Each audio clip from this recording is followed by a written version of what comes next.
இந்த பையன் எங்கே தான் போனானோ தெரியல. காலையிலேருந்து ரேஷன் கடைக்கு போயிட்டு வானா, அதுவும் போல் மளிகை சாமான் வாங்கிட்டு வா, 4 பொருள் சொன்னால் 4த்தையும் மறந்துட்டு இவன் ஒன்று தனியாக வாங்கிட்டு வரான். மோட்டார் போட்டிருக்க ரொம்ப இடிச்சு ஆஃப் பண்ணலன்னு சொன்னால் அதை கூட மறந்துட்டான். எங்கே தான் போனானோ தெரியலையே. காலையிலேருந்து ரூம்குள்ளே இருக்கானா இல்லை நமக்கு தெரியாமல் எங்கேயாவது போயிட்டானா? என்னதான் இவனுக்கு பிரச்சனைன்னு தெரிய மாட்டேக்கே.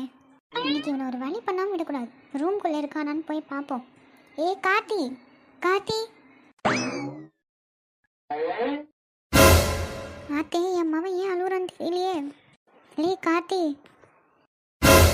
அம்மா, நீங்கள் எப்போ வந்தீங்க? மவனே, உனக்கு என்னலே பிரச்சனை? எதுக்கு நீ அழுதுகிட்டே இருக்க? ஏன் இப்படி இருக்க? எதுவாக இருந்தாலும் அம்மாட்ட சொல்லு, நம்ம எதுவாக இருந்தாலும் பார்த்துக்கலாம். நீ ஏன் இப்படி உள்ளே கிடந்து அழுதுக்கு இருக்க? ஏம்மா?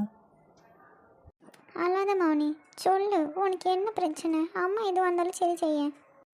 ஏம்மா, நான் ஒரு பிள்ளையை பிடிச்சிருக்குன்னு சொன்னோம்ல, அந்த பிள்ளை என்ன பிடிக்கலன்னு சொல்லிடுச்சுமா. என்னால் அந்த பிள்ளையை மறக்கவே முடியலம்மா. ஒரே கஷ்டமாக இருக்குது, அழுகையாக வருது. இது பிள்ளையை மறக்க முடியலையா? நான் கூட வேலையில் ஏதோ பிரச்சனை, வெளியே ஏதோ பிரச்சனை நினச்சி அழுதுக்கு இருக்கேன்னு நினச்சா பிள்ளை பிடிக்கலன்னுட்டு மறக்க முடியலையா உன்னால் அந்த பிள்ளைய? இல்லை, உன்னை ரேஷன் கடைக்கு போயிட்டு வான்னு சொன்னால் ரேஷன் கார்டுக்கு பதிலாக ஏடிஎம் கார்டு எடுத்துகிட்டு போயிட்டு வரேன். கடைக்கு போய் மளிகை சாமான் வாங்கிட்டு வாடான்னு சொன்னால் நான் 4 பொருள் சொன்னால் சம்மந்தமே இல்லாமல் ஓயிச்சதுக்கு நீயா ஒரு பொருள் வாங்கிட்டு வரேன்.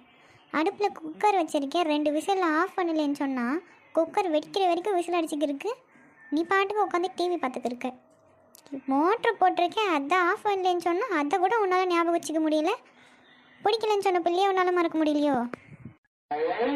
என்னில்ல முழிக்க. கடைக்கு போச்சோன்னா ஆளையே காணுமேன் காலையிலேருந்து தேடிக்கிருந்தா ரூம்குள்ளே வந்து படுத்து கிடக்கு. கடைக்கு போய் சொல்லலாம்னு பார்த்தா அழுதுக்கு இருக்காம. அவன் என்ன நான் பார்த்து பதறி போய் கேட்டா, உன்னை பிடிக்கலன்னு சொன்ன பிள்ளையை உன்னால் மறக்க முடியல.